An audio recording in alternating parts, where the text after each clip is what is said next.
Hello everyone, and welcome to the What's New in Moho Anime Studio 12 webinar. Our presenter today is Victor Paredes, an award-winning animator and member of our product management team. And we also have Fahim with us, who will be helping answer questions as they come in. We have a lot of exciting information to share with you today on the new features of Moho and how you can make the most of them. If you're new to animation and want to see what you can do with Moho, if you're already an Anime Studio user and want to get an inside look at what's new, or if you've been with Moho from the very beginning, you'll have a chance to learn something new today and see why everyone's so excited about Moho 12. And now I'll turn it over to Victor.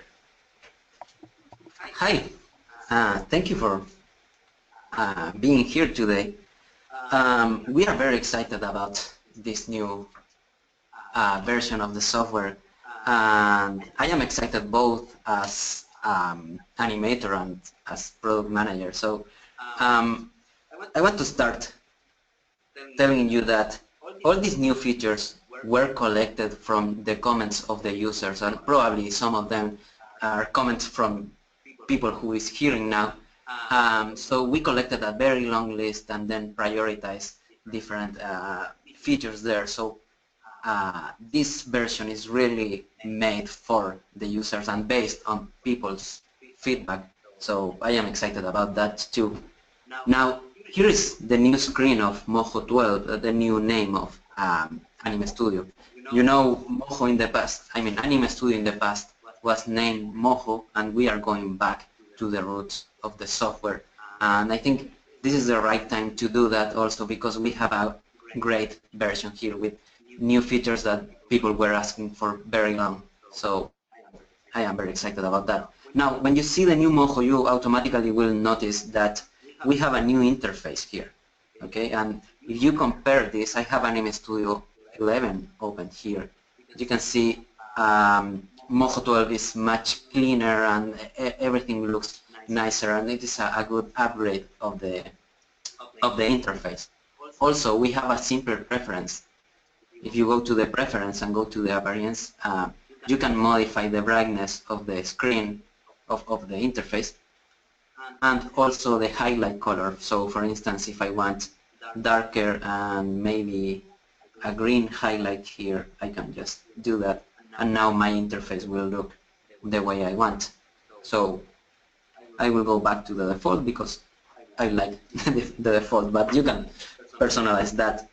One of the biggest features coming with Moho 12 are the new Bezier Handles. And to show you that, I want to go back to Anime Studio 11 and I want to just use the Freehand tool. If I create a simple shape with the Freehand tool in Anime Studio 11, you can see the amount of points that were created here. So if I want to animate this, I will have to move these points one by one, or maybe using the magnet, but anyway, it is very hard to control all that points. One of the advantages that Bezier Handles give us in Moho 12 is that if we create a similar shape, you can see we have fewer points, and we can even have less than this.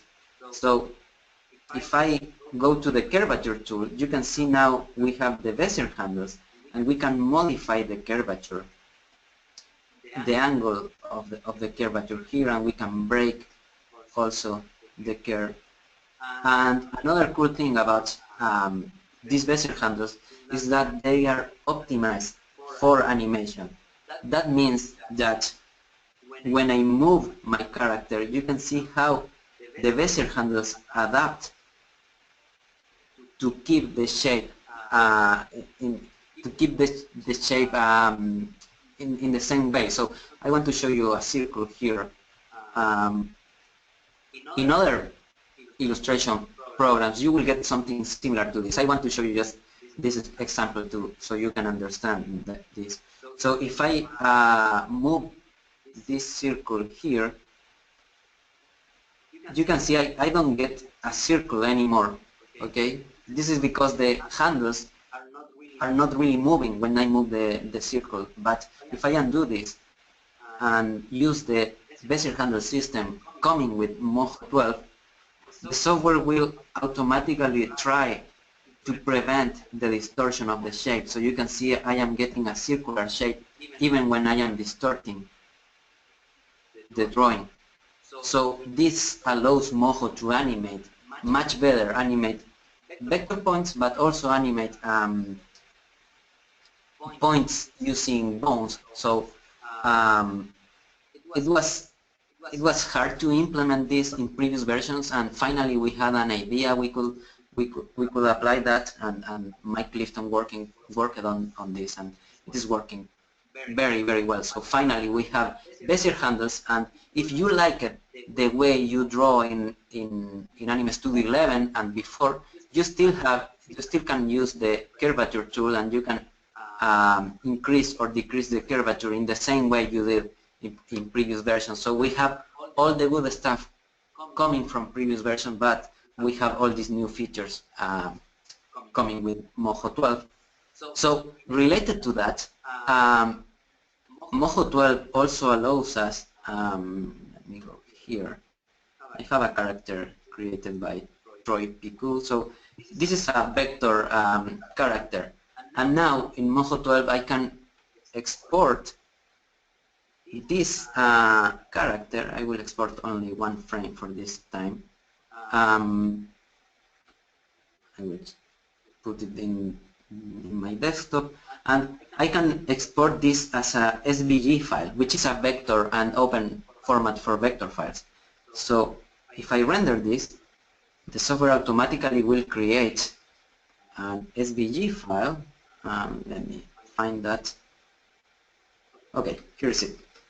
So I can open it with Firefox, and well, the idea here is I get exactly the same amount of points I created in Moho.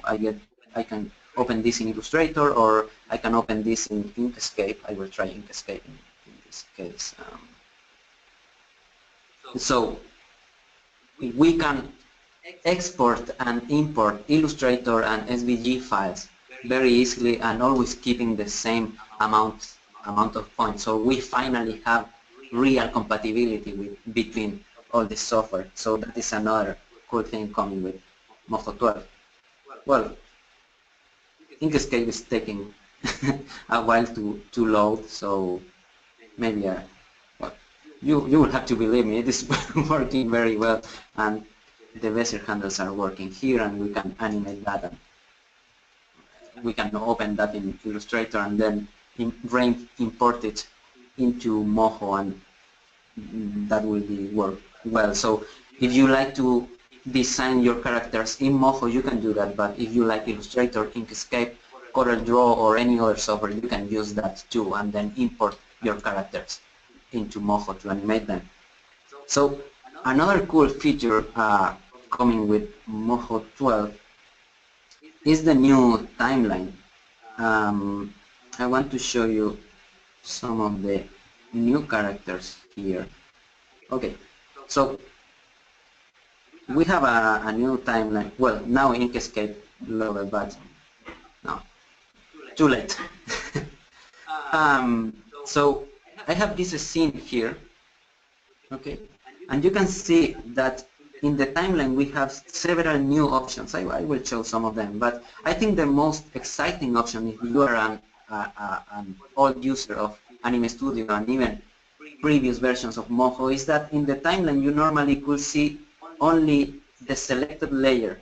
So in this case, if I select Rosa, this character here, I can only see the keyframes of that character, and if I select Jose, I can only see the keyframes of that other character, but I couldn't see both at the same time. Well, now in Moho 12 we have two options. We can select both layers, and the software automatically will show them together in the timeline, or we can use this checkbox here. So I can show both by clicking on this checkbox. So now I can see Rosa and Jose together, and maybe if I have too many channels animated here, so I can right click here and consolidate the channels of one layer, and I can do the same with the other layer. So now I have a single line for any of these layers, so I can modify the keyframes of both characters. So this allows us to see two characters or more at the same time, or maybe to see the bone layer and the vector layers inside at the same time in the timeline. So that makes much easier to animate using several layers. You don't need to worry about having all the animation only in the bone layer. Related to that, we have a new window which is called the new selection window. So I want to show you this here. I have a mouth layer here. I can select the layers directly in the timeline also, so it is very easy to switch from one layer to another. So I have a switch layer for the mouth of this character.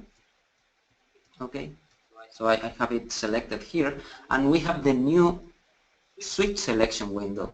So with the switch selection window, I will see all the content of that layer directly in the window. So if I want to create lip sync, it is very easy because I can just drag this and choose the mouth I want. For instance, I want this, and that will automatically create a keyframe. So I can simply start moving this. Well, this character now appears because it is animated, but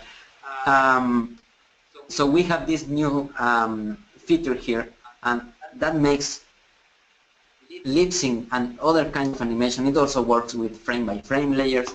So if you need to switch between different layers, this window will really help. And related to the timeline, you can see here the characters are moving, and that makes harder to create a lip sync because this character now is covering the other character. So what I can do now, I want to show you here in the timeline. I can mute channels. So for instance, if I don't want the character Rosa, which is this one, I don't want it to move, I can click here and mute the channel. So maybe I can mute all the bone channels and all the layer channels. And that means that the character won't move. In the screen you can see now it is not moving, so it is mute. So that makes much easier to work. So I can mute also the camera. Here are the different for the camera. So now I don't have camera movement, and I can mute the channels for Jose too. So, well, I am mostly muting everything. So the idea here is you can stop the animation, but without erasing it. So you can see now the characters are not moving, so I can easily create the lip sync without having to delete the animation or to having to be constantly following the character when it is moving. So that is a very cool feature too. Also, you can see here now we have the camera channel here, and we can separate the axis for almost every channel in the software. So normally what you get in previous versions of Moho or in previous versions of Anime Studio is you had one channel for the three axes. So if I wanted to move the camera in X, Y, and Z, that automatically created keyframes for the three channels. But now we can separate that. So I can separate the dimensions, and I can animate every dimension in a different way.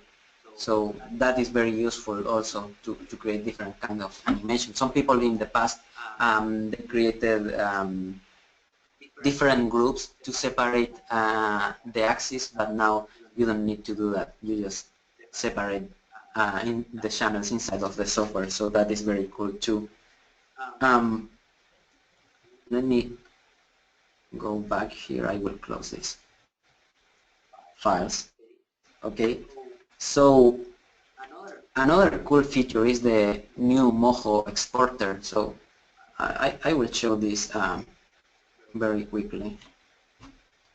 So in the past we have the batch exporter, Okay, and now we have the new Moho exporter, which is similar, but it is more powerful. So when I open the Moho exporter, you can see this new window here. Okay, and it has some nice options. If you need to export several files at the same time and you don't want to set up everyone by individually, you can just go here and change the format quickly. You can select several files or change the output folder. So you can choose the folder and the software will remember a list of folders here.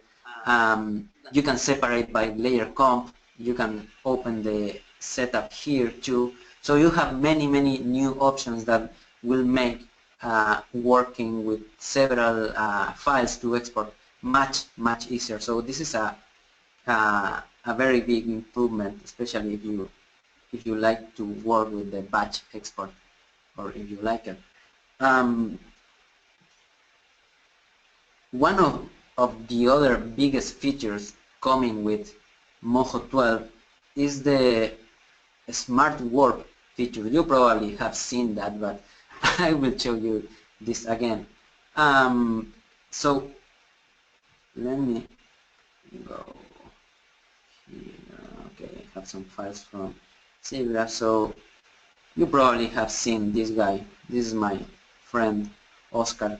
And what you can do with the new Smartwarp feature is that you can create a mesh over an image, or you can create also a mesh over vector layers. It doesn't matter what layer you are using. So you can create this mesh and then apply this mesh to an image, and then you can animate the mesh. So you can see this animation here was made by moving the points of that mesh. So we have a great control over the vectors, over the images now, and we have almost the same control we have over vectors, but for images. So we can move point by point, or use the magnet tool if we want. So it is very easy to create the animation, and even when the mesh could look complex, it is very easy to create. So I want to show you an example about how we create this mesh and how we combine this mesh with other tools in Moho. So I have this lion here, okay, and I will create a new layer. This lion already has a mesh, but I will create a new one. So just to show you how quick you can create a mesh. So you create a vector layer, and I will use the add point tool with sharp corners, and I can create an outline for my character. I will make something very quickly. Okay, so let's suppose I have this, and then you need to tell the software what details you want to animate. For instance, I want to animate the mouth, so I will put some lines here in the mouth. Probably I want to animate the eye, so I will put some lines here, maybe the ear. Okay, so you decide where the points will go, and I will put some other points here. Okay, so once you are ready, I will put. Of course, you can create much more points than what I am adding here, and that will create a better mesh. But I want just to create this quick example. So once I am ready, I can go to the draw menu, and I can triangulate this 2D mesh. So the software automatically will use the points I created to create triangles for that. So then when I have that, I can go to the image layer. I can go to the image tab here in the layer properties and select the layer with the mesh. In this case, it is the layer called layer 2. So once I do that, I will delete the bone animation here. Okay, so once I do that, I can simply hide this layer here, but now if I animate the point, the lion will move. So I can simply animate. If I want him to be happier, I can do that. So now, I don't know if it really looks happier, but well, I have this animation now, so you can see how quick it is to create that. And also you can combine this with bones. So in this case, the lion has bones. So I can combine the meshes and the bones. And also you can combine this with the smart bones. So I will go back to my other mesh, the mesh I created before. And I will go to the lion here, and I will tell the lion to follow that mesh again. Okay. And again, we have the same control, so we can move the lion, but we can also add a smart bone. So I have a smart bone here, and I set up this to open or close the mouth. So all that is point animation I created in the vector layer with the mesh, but I assign a smart bone for it. So you can see you can create very complex animation using only one image. You can use more, of course, but more than one image, but you can use one and combine that.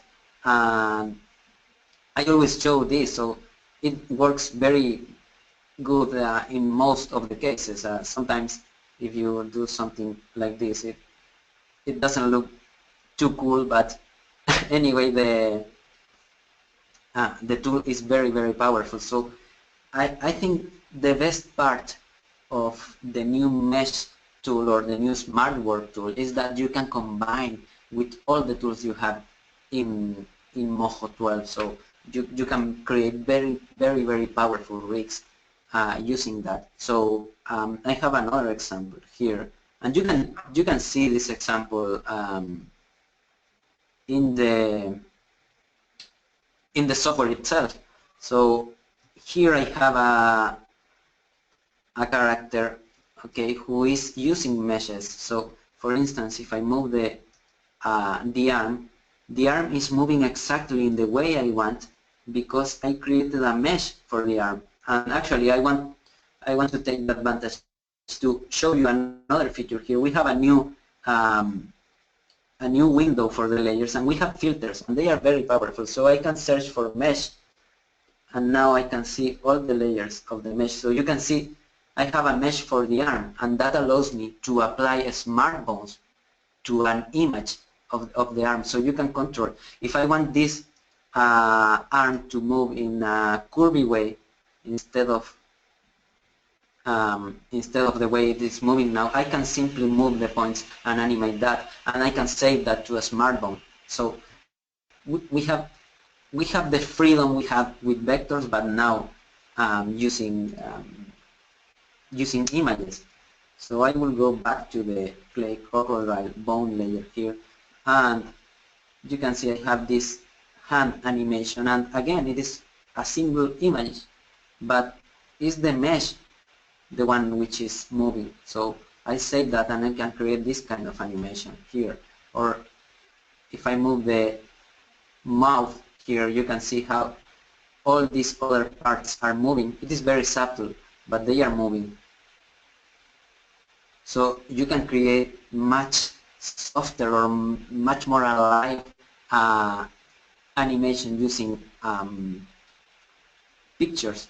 Okay, and again, it also works with vector layers, so you can distort vector layers too to generate different effects, or to maybe to work over your animation when using, I don't know, if a character moves quickly in some frame, maybe you can distort only that frame using a mesh, and that will be reflected in the animation. So it is a very, very powerful tool. So I want to show you here also. We also use that in this character. This character was created by Alfredo Cáceres and and animated by me. But you can see the wings here. They are moving, and they are actually one single image. I mean, each wing is one single image. And you can see also the rocks, which are the body of this character. The rocks are moving, simulating a 3D animation. I don't know if you will be able to see this in the webinar, but if you have the software, you can check the file. So again, all this is made by using meshes. So again, I will filter mesh here, and here I can see the mesh of the wing, and you can see the animation of the wing here. And the same, the head also has a mesh, so the head moves exactly in the way I want. And also the flying rock here has a mesh. So all this 3D rotation that it is subtle here, but it is happening a simulation of a 3D rotation. That is happening with the mesh, so I can simply distort that if I want. So it is exactly the same technology, and you can set up that exactly in the same way I show you with the lion. So we have a very diverse. We have many ways to use this tool in different projects. So yeah, this is one of my favorite features coming with Moho 12. Now related to that, we have new bones which are called pin bones. So it is they are similar to normal bones, but I want to show you. Let me see, webinar. Okay. So I always use this Will Smith image just because if you Google face PNG, it is the first image that will appear. So I just use that. So if I import this face into Moho 12, of course I can create a bone layer and add bones to it, and I can bend it. This is totally normal, okay? But now I will delete this. We have the new pin bones. So when I am using the add bone tool, if I just click, instead of dragging, I just click, I can create these new pin bones. Okay. So you can also use these pin bones with the meshes, and they were designed to work together with the meshes, but they also work by themselves. So now I can just animate that and distort this. So it is a very fun to use feature, and it is also useful. I mean, I am making a very silly face here, but you can use that for serious projects too. So the good thing is you can move these pin bones, and you can also rotate them, and you can also scale them. So maybe if I want bigger eyes here, I can do that. Okay, and maybe smaller ears. I don't know. So now we have this, and of course that is all animated. So you can create some funny stuff with this, but some other users are creating more serious stuff using the pin bones. You can check. There is one video in YouTube uploaded by Funksmaname. The user Funksmaname, and he uses pin bones for different stuff. I personally like the idea of having a target bone, so I will create a simple legs here. So normally when you created a target bone, you made a bone like this, but now we can simply create a pin bone here and a pin bone here. So now you have a nicer rig with target bones. So it is easier to read. So there are several different techniques you can apply with pin bones, and they are very powerful. And if you are creative with them, you can create some very nice rigs. There are many features. I am trying to cover all them. Probably I won't be able, but that's why I am trying to go quick. I hope it is clear enough. We have a new motion blur option too. You probably have seen this, and this is one of the features that people has been asking for long. So in the past we had an effect called motion blur, but it wasn't really a motion blur effect. And now we have something we call realistic motion blur. So I have this very simple example with a ball bouncing.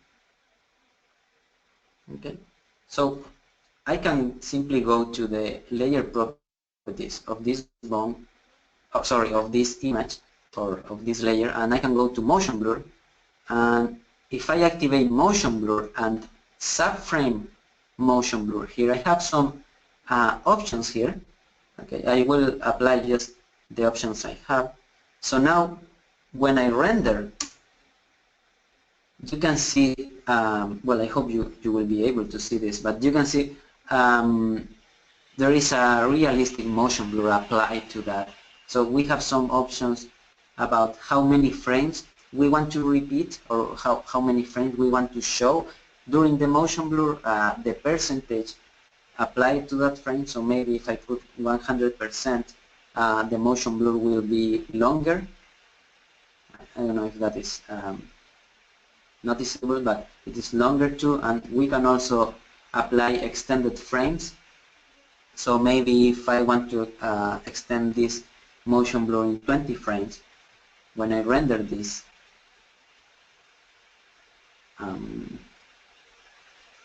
okay, it is taking some time. Okay, maybe 20 was too much. I don't know if you are able to see this, but there is a little green color happening here. Okay, there's it. So we have the ball and we have the extended frames happening here. So you can create something like a trail for the ball movement. Okay, so I will go back to 0 here and to 50 here. Okay, and now to show you this in movement, I have already this rendered. I don't know if you will be able to see this, but you can see we have the realistic motion blur applied over the ball. Okay, so you can apply that to any layer, and it can be a bone layer of a character, so you can apply motion blur to a character. And yeah, it is very powerful, and you have several options for that. I will close this. Okay, another cool feature coming with Moho 12 is that we can export and import actions. So I want to show you that I have the crocodile again. Okay, this is a simpler version of the crocodile, and I created a work cycle for it. So again, it is very simple. I just want to use this as example. Okay, and I saved this work cycle as an action. So if I open the actions window, I have this snap work here. This character is called snap. So I have the action with that work cycle. So I have that saved as an action. This is normal Anime Studio behavior, right? So now I will go back to the main line, and what is new here is that I can right-click the action and export it. So I can choose where to save it. In this case, I will choose the folder. I will save this into my webinar folder. Okay, and you can see we have a new kind of file called Moho action. So I save that. Okay. And now I can open another file here. Let me see. I have the robot here. And I can go again to the actions window and select import. And now I can import this action into my other character. So when I open the action, you can see it is not working at all, right? I mean, the character is working, but not in the way I want. So to fix that, we have a new option here. I will right-click again the action window, and I can transform this action to relative. So when I do that, the software will automatically check the real shape of this new character and what will apply the action to that shape or that size of the character. So when I do that, now I have my character working in the way I want. Of course, since the characters are very different, I will have to make some adjustments. But the thing is, you can share different actions between characters. Now, it is not magic, so to do this, you need to follow some rules, and these are not hard to follow rules, but the names of the bones or the names of the main structure of the bones need to be the same. So for instance, if I select this bone, you can see this bone is called belly. Maybe that is not the right name, but I call it belly. So I have belly, head, arm left, forearm left, hand, and so on. So if I repeat this same structure into the other character, so again, if I go back to my robot here and I select, I have belly, arm left, and all the bones, or at least the main bones, have the same name. So that way the software knows how to apply this this action to the new character. So it is very powerful, and if you are working with a team or you are working in a bigger project, you can create something like your base rig character and then create actions for that base and share that with all the other characters. So it is very, very powerful to use, and you can have a library of actions. And related to the library, we have a new library too, so I want to show you this now. If we go to the library button here, we have a totally new library, and it is totally remade. In the past, the library was made using a web base, like a web page base, but now it is totally remade, and it is made inside of the software, so we don't need to have web pages anymore, and that makes the library much more powerful. We have several options for the library. For instance, we have a search, a very powerful search filter, and we can filter by name, frame rate, tag, and many other options. We can also, let me expand this here, we can add our own folders to the library, and that folders will be added in a relative way. So that means that I can share folders, or I can use the same folder in different computers, even when that folder is not exactly the same place in different computers. So if you are working in a network, or if you are working using Dropbox with different people, you can share the folders with no problems, or you can take the folder in a pen drive and continue working somewhere else, or maybe change the name of the folder. You can do all that stuff, and the relation will still be there in the library. Also, if we open a file, we can add tags here and comments and many different information. So if you are working in bigger teams, you can add all this information and share that. So for instance, you can tell when some animation is completed or when it is work in progress yet, and you can share all that. And another cool thing about this, it is all this information is saved as an XMP file, and that means that you can read that file from other software. So for instance, if you are in a large team and you are using Shotgun, you could set up your workflow so Shotgun will be able to read and also to write over that files. So the idea here is we want to have a more powerful team-based workflow, and also compatibility with different software. So it is a much powerful library, and there are many other options here. One of the cool options here, we have the open document assets here. So it will show me every file I have open right now, and it shows me the assets that files are using. So for instance, the crocodile is using a PSD file, okay, and the character, the render character, the robot, is using the action, the Moho action, so that's the walk cycle action.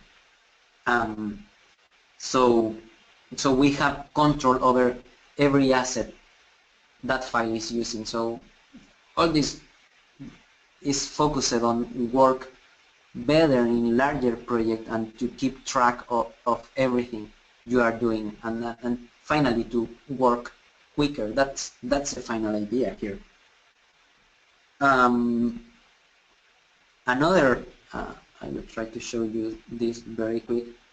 Another bone feature coming with Moho 12 is the ignore IK constraint. So probably if you have been using Moho for a long time, you will know this. So let's suppose this is a leg. So now if I move the leg, I have the FK working here good. So if I take the foot, I can move the entire leg, and that is working okay. But in the past, if you added a new bone here, so let's suppose our character will have a higher in the legs, or I don't know. Okay, let's suppose this is higher. So if I have this, and now I try to move the feet, you can see the feet is not moving the entire IK, because we have these new bones here. So that bones are stopping the IK, so it can work. So the new constraint we can use is we can select all these bones here and go to the bone constraint and tell the software that these bones are ignored by the inverse kinematics. So when I do that, now that bones won't affect the chain. They are still there, but they are not affecting the chain. So I can create much more complex character, keeping the same behavior. And this was especially hard when you had a target bone, because the target bone won't work or didn't work in the past when you had several bones here. But now, as you can see, it is working nicely. So it is a little checkbox, but it is very powerful, and I am sure if you like to rig and you like to create complex rigging into Anime Studio and now Moho 12, you will like this option. So I think it was quick. I am very sorry about the speed of this, but I hope you have been able to follow all this, and I am now open to any question you could have about the features of Moho 12. I repeat, I am very excited about this version. I think it is very big, and I am loving to animate on it, and I am very happy to finally be able to show you the features. So, well, thank you. Thank you so much, Victor. We have quite a few questions. We'll try to go through as many of them as possible, and I believe if we missed your question, apologies. There's dozens and dozens of questions. What we'll do is we'll do our best to answer those questions that we missed on the actual Lost Marble forums. So with that, Victor, the first question is related to bones. The question is, I want to know how to transform a bone on X and Y. In other words, scale the bone in width and height. I believe it's only possible in Y-axis. Can you please show them how to do it in both? Yeah, well, yeah, that is true. You can, or that is partially true. I will create a simple shape here just to show. Okay, so I have this shape here, and I will apply a bone. Okay, so this bone is moving this shape. By default, you can only scale the bone is in the y-axis, right? But we have the option, if you go to the bone constraints, we have the option to have a squash and stretch scaling, and this is automatic, and this is using this number to do that. So basically what it does is when I scale the bone down in Y, it will scale this in Y. So you can see I have automatic squash and stretch happening there. So we have this option, and you can modify this value. So the value of 1 is the way it works in the normal way. So if you scale 100% up in Y, it will scale down 100% in X. Okay, but if I make this value bigger, for instance 3, you can see now this is happening much quicker than before. And if I make the opposite, if I scale this into 0.2, this will happen much slowly, so this not so noticeable. So I will put this in 0.6, for instance. Now I get this. So I have some squash stretch, but not a complete squash and stretch when I put 1 as a number. So yeah, so that's why I say this partially true. You can't manually scale in X, but we have this option to make mostly squash and stretch, and you can create different tests with this too. Okay, thank you. I have a series of questions that are more or less yes or no. The first one is there a hotkey to turn Bezier handles on or off? Partially, again. Let me show you that. So if you create a shape, okay, when you are using the no, sorry, I will create the shape again, but instead of sharp, it will be, okay. If you create a shape and you are using the transform point tool, I think by default you will see the handles, and you can modify them. Okay. A cool thing I really like is you don't need to click exactly over the handle. You can click close to that, and the software will know it needs to move that handle. Another thing is if I press Alt in the keyboard, I can rotate only one handle and not the other. So, well, it is not related to the question, but it is good to point that. Now, if you want to hide the handles, you can click here. So if you click this button here, you won't have access to the handles. They are still moving, they are still there, but you are not seeing them. Now, if you want to see them, you have the option to click over this button again, or you can go to the curvature tool. And if you go to the curvature tool, you will see them again. So you have a shortcut. So the transform point tool is T. So when I press T, I can move only the points. And the curvature tool is C. So when I press C, I can modify the handles.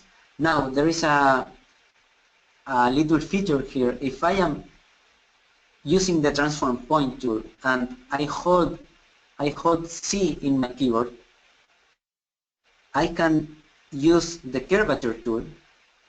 Okay, so I am moving the handles here, and now if I release the C key, I am back to the transform point tool. So I can, it is not exactly a shortcut, or yeah, it is a shortcut, but I can use any tool as a modifier key. So if I keep any tool, any shortcut of the tool pressed, and then I release it, I will go back to the tool I was before. So technically, yes, you have a shortcut. You can press C and do that, and do any modification you want. And once you release C, you are back to the previous tool. Okay, thank you. The next question is the pencil tool pressure sensitive? It is, yes. If you go to the freehand tool here, you can use no pressure, you can use the pen pressure, or you can tell the software to use a random line width. So if you are using the pen pressure, you can change the percentage of variation of that. So by default, I think it is 75, but I could change that to 100, and that means that according to the way I press or not, I will get the pen pressure there. So yeah, it is. It works very well. Thank you. The next question is, when I import an SVG file from another software, can I reduce the amount of points easily in Moho 12? Yes, you can. Let me show you with the freehand. When you are using the freehand tool, we have a point reduction value here. I think by default it is 25. But if I set up this to 0, I think, we will get a very similar result about what we had in Anime Studio 11. So if I create a shape here, you can see I have many points because the software is not reducing the amount of points. So what can I do is to go to the select point tool and to select all these points. And this tool also has a simplification value here. Okay, so by default it is 25, but I want to simplify this a lot, so I will put 100. Probably I won't get a good result because 100 is a very high number, but I want to try this alive. So when I press the button here, the software now reduced all that points using this amount. So you can see now we have fewer points. So yeah, if you import an SVG file or Illustrator file, you can select all the points of that file and try to press this button here using some value. And that should, I mean, if there is room to reduce points, the software will do that. Okay, perfect. Thank you. Next question is there integration with Unity? Yes, we can export animations to, we can export characters to Unity, and this has been happening since Anime Studio 11. So if you go to File, you can export FBX. So when you export XBX, you are exporting your character into a 3D format that Unity can read. The character will still be flat. It is still 2D, but it is a format Unity can use. So we also offer a script that allows Unity to read our characters in the best possible way. So yeah, we are compatible with Unity. Thank you, Victor. Next question is, can you show us the switch window again and exactly where it's placed? Sure. Let me open a file with, or maybe I will create a switch layer here. Okay, so I will create a couple of shapes just to show you. Okay, I just go to Window and choose switch selection to switch selection here. Also, you can assign any shortcut you want. We have a shortcut editor, so if you want I don't remember if the switch selection has a shortcut by default. I think it doesn't, but you can easily assign one. So here is it. So I have 2 layers on it, and I can use it here. So now you can use the switch selection window also with frame by frame layer. So to do that, we have the center preview option. The center preview option normally will be useful if you are making lip sync or using normal switch layers. but probably if you are making frame-by-frame animation, you will want to uncheck that. And the idea of uncheck that is that instead of previewing the layer in the center, it will preview the layer in the place it is in the real video. So if you have frame-by-frame animation, it will be nicer to look the layers in the exact position you have. So let me show you another example. Let me create a switch. No, sorry, I will create a frame-by-frame layer. Okay, and let's suppose you have a ball here, and then you add another frame, and now the ball is here, and now the ball is here. Okay, if you have the center preview checkbox activated, you will see the three balls in the same place, and this is not really useful for frame-by-frame animation. So if you uncheck that, you can see your ball in the real position. So you can preview the frame-by-frame animation, and you can repeat a frame if you want.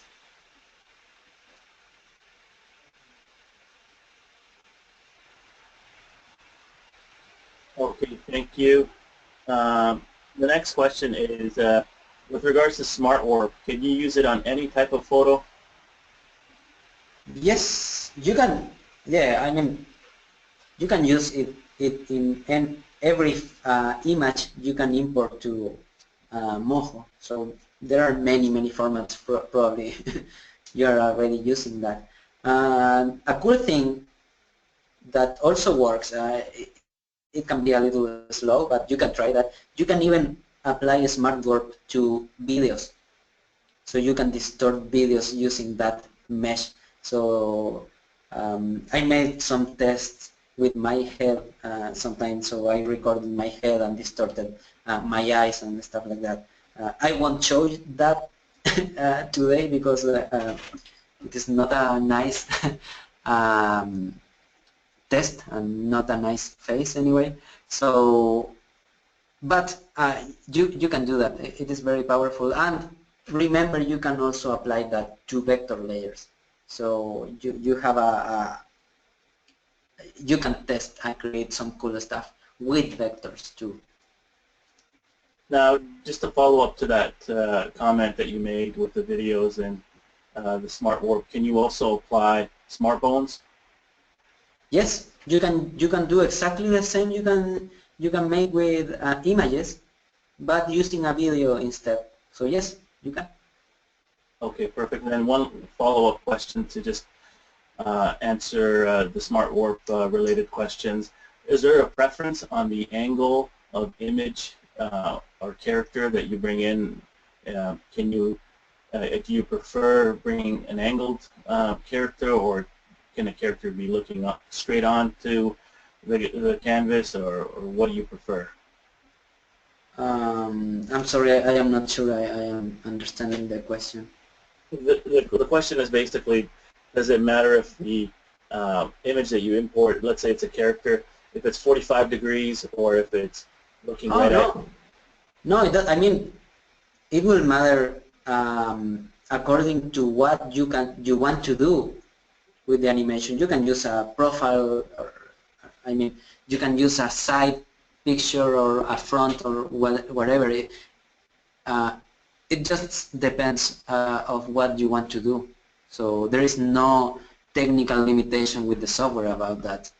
Of course, probably if you want to create face animation, probably a front picture or maybe 45 degrees will work better, but it will depend of what you can do, or I mean what you want to do. Of course, also you can have several pictures, so maybe you can have a front picture and a 45 degrees picture, and you can work with both using different meshes, and you can play with that too, and actually that can create a much more powerful rig. Okay, thank you. Next question, once again related to mesh controls. How does it affect system performance? Is there a major effect on system performance? Not really. No, I mean, let me think. Probably if you have too many triangles, it could affect the performance, but from what I have seen with very complex files, if you see the Google file, Google Can file, it is very, very complex, and it has many, many meshes, and it runs in real time. So if I take this as example, I am very sure it won't affect the performance.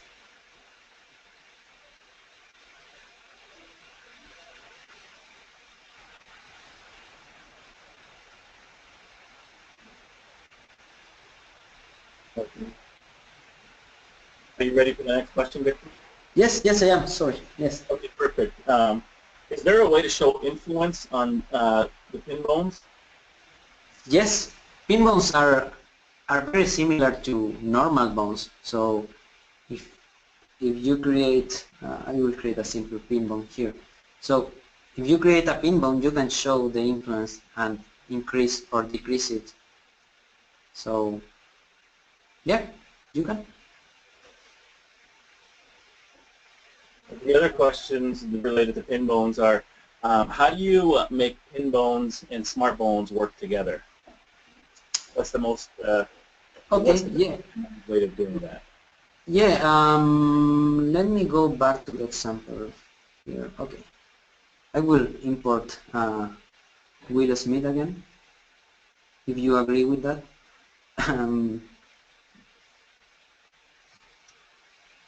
Okay, so suppose again I will create some pin bones here.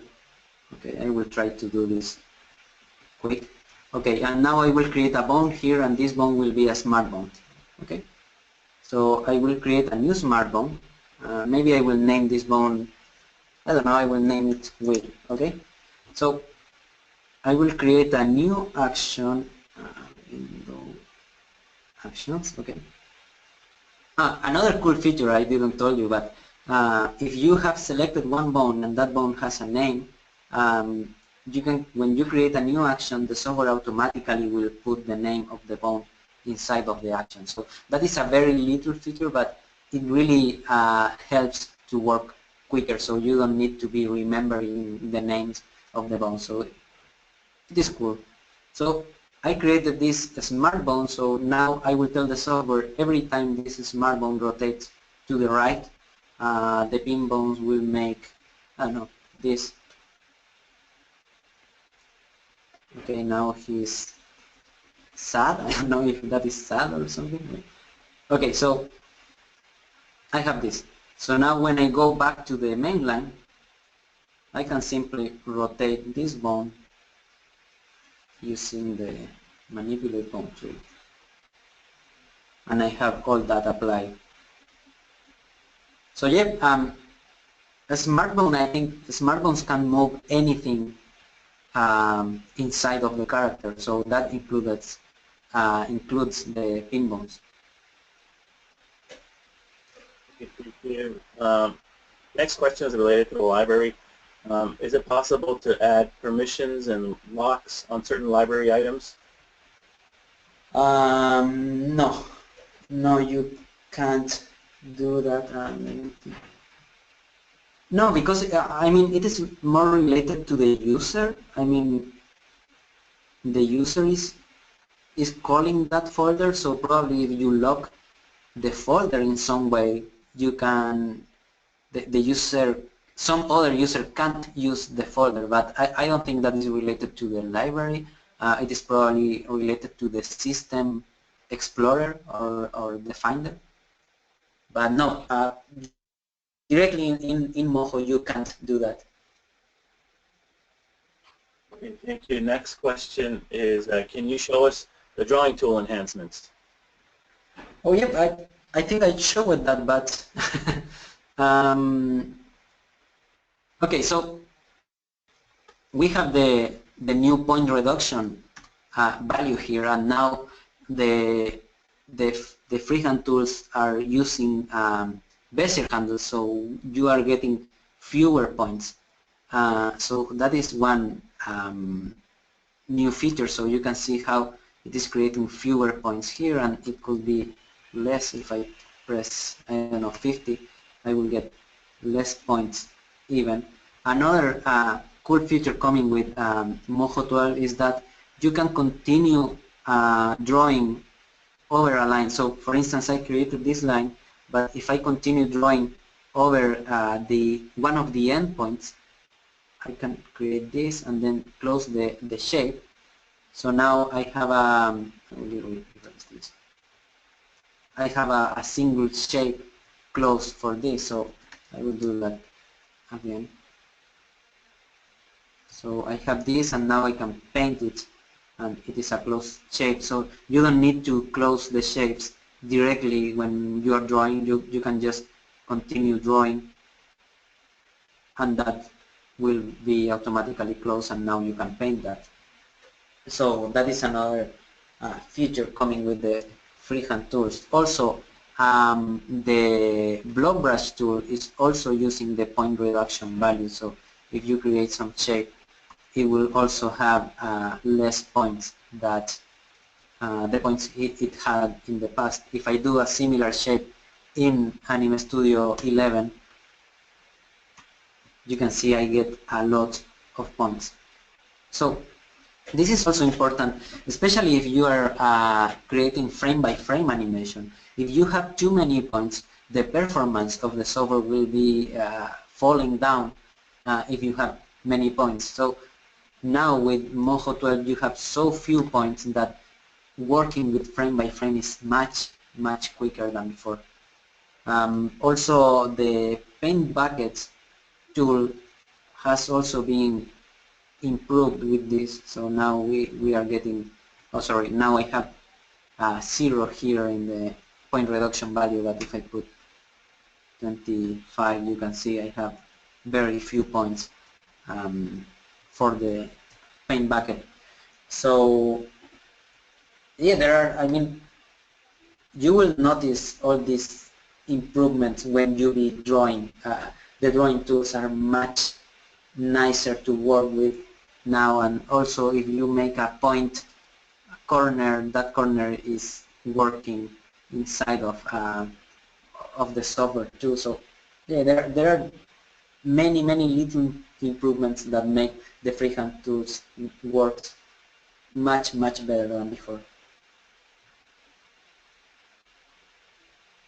Okay, just wanted to give everyone a time update. We're already 10 minutes over the webinar period. We'll answer a few more questions. There are just a ton of questions that we'll go unanswered at least during the webinar, but we will do our utmost to answer those on the forums. So the next question, and there's been a series of questions related to this, Victor. Some folks want to see you do a quick example of the Smartwarp tools again. If you could just show that to us one more time.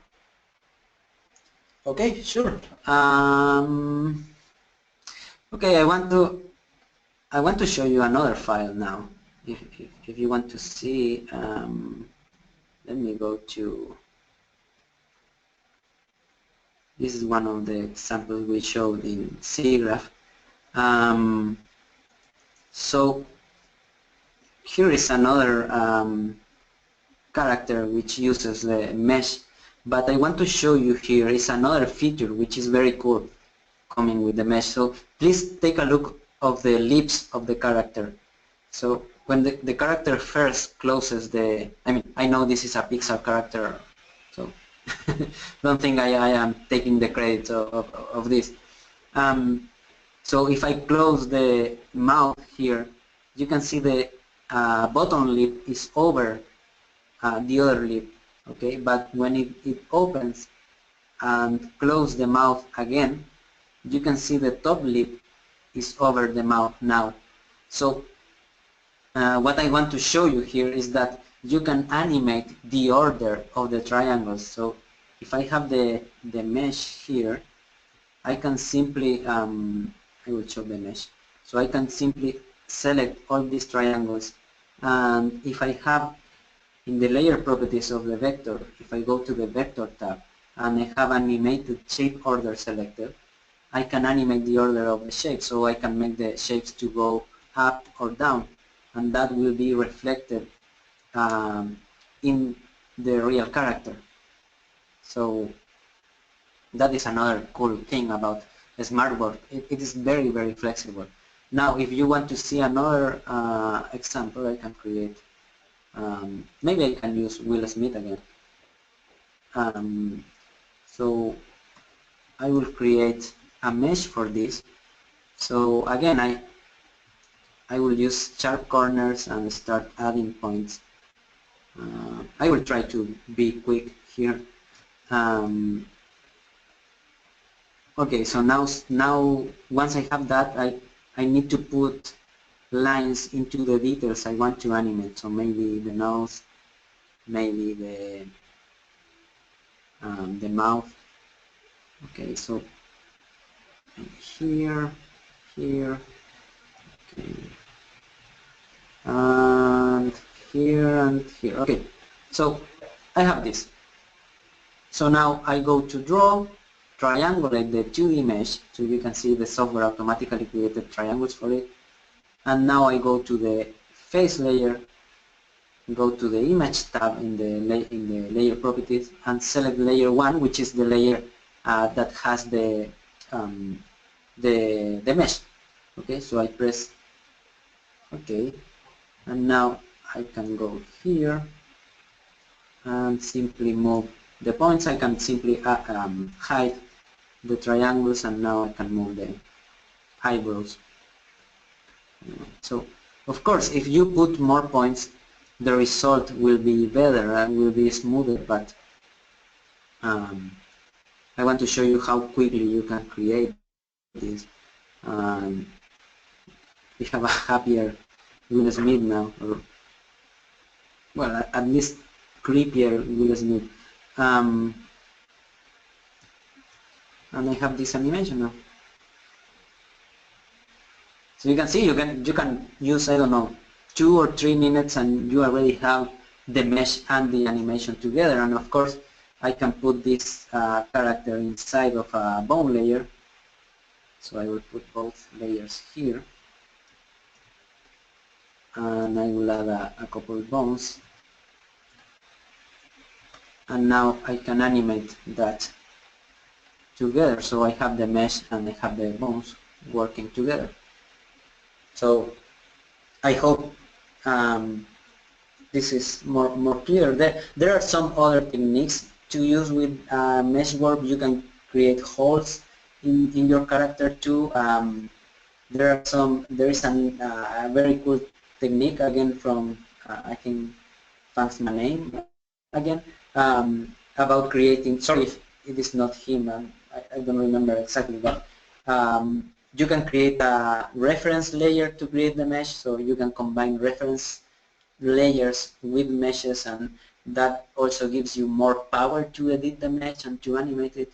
So yeah, it is very, very flexible. I can't show you everything here, but it is a great new feature.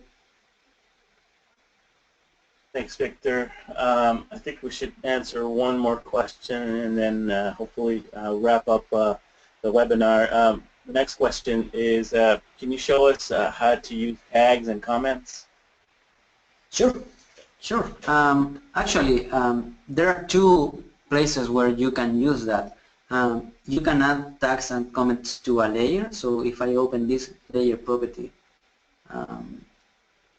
I can add a tag here. So for example, I will tag this as Will, and I will comment this as Smith. Okay, so if I press OK here, now I have tags over the layer. So I have several options here. I can use the filter for tags. So I can use this tag filter. So if I tag Will, I will see only the layers which has the tag Will, and I can use the other filter for comment. So if I put the comment Smith, I can also see only the layers that are called Smith. So another cool thing about the layers window is if I right click here, I can show the tags and also the comments. So I have a new column here, and if I go here, over this icon, you can see the tag will appear there, and I can have also the comments. And the same happens. If the layer has a comment and I put the mouse over that, I can see the comment of it.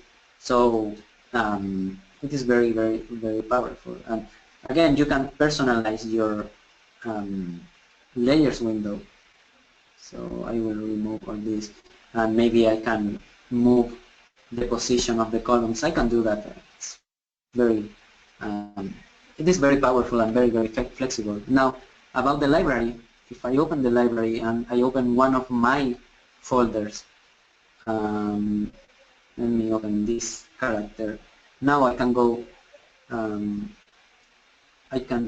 here and save this. I will tag this as Will Smith, and I can simply save the change. And now this file has the Will Smith tag, and the software automatically created an XMP file. If I open, let me see that. Well, here. If I go to the folder that contains the file, I will see an XMP file. So I will search that. Basic XMP. So if I go to this folder, you can see I have the basic headturn.moho file, and I have the basic headturn XMP file, and that XMP contains all the comments and tags and different metadata you can use. So yeah, you can put a lot of information here. So, and again, in the library you can also filter by tags and comments and different kind of stuff. So if I search the tag Will Smith, the basic headturn Moho will appear. So I think that's it. Yes, thank you so much, Victor. Apologies to folks if we weren't able to answer your questions. We'll definitely get them answered on the forums. Once again, for you guys for attending, and also for Victor for creating the presentation. What we'll do now is pass over the presentation to Tim to close off with some final remarks. Thank you, everybody. Okay, thank you. I want to thank also all the users for all the nice feedback and all the nice comments. It is great to see you happy, and I really hope you enjoy this version, because there is a lot of work and a lot of love on it. All right, yeah, and just a quick final reminder, you can find out all the information about Moho at moho.smithmicro.com.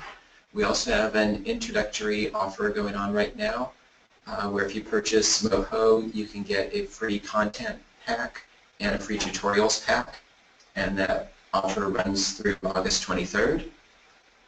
And once again, we hope you're excited about Moho, as excited about it as we are, and we've been happy to share this information with you today, and look forward to having more webinars and having you visit the website and chat with us online. Thanks everybody for attending.